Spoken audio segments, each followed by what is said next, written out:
AIYF రాష్ట్ర సమితి పిలుపులో భాగంగా ఈరోజు గుంటూరు జిల్లాలోని డిఎంహెచ్ఓ గారికి మెమోరాండం ఇవ్వడం జరుగుతూ ఉంది.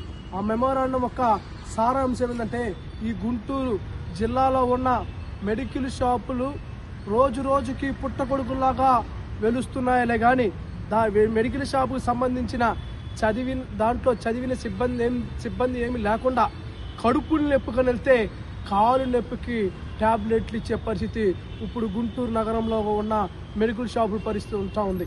అదేవిధంగా మత్తు బిళ్ళలకి యువతిని బానిసలుగా మార్చేది కూడా మెడికల్ షాపులు ఆ వైపుకి వెళ్తూ ఉన్నాయి.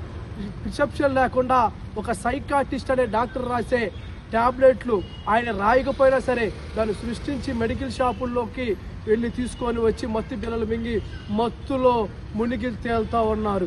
గుంటూరు జిల్లాలో ఉన్న యువత మొత్తం కూడా తక్షణమే అధికారులు మొత్తం దాని మీద ఉక్కుపాదం మోపాలని, అదేవిధంగా ఈ గుంటూరు జిల్లాలో కేవలం ల్యాబుల పరిస్థితి చూసుకుంటా ఉంటే ఘోరాతి ఘోరంగా పేద ప్రజలు జోబులు చిల్లులు పెట్టే విధంగా వ్యవహరిస్తూ జరుగుతూ ఉంది.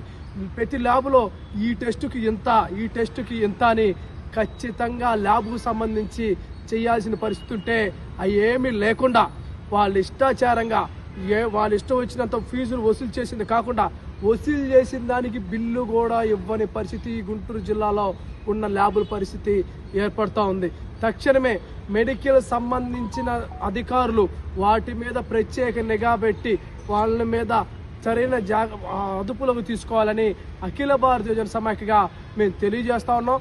లేని పక్షంలో మేమే ప్రత్యక్షంగా దాడులు చేస్తాం అలాంటి ల్యాబుల మీద, అలాంటి మెడికల్ షాపుల మీద కూడా తెలియజేస్తూ ముగిస్తా ఉన్నాం.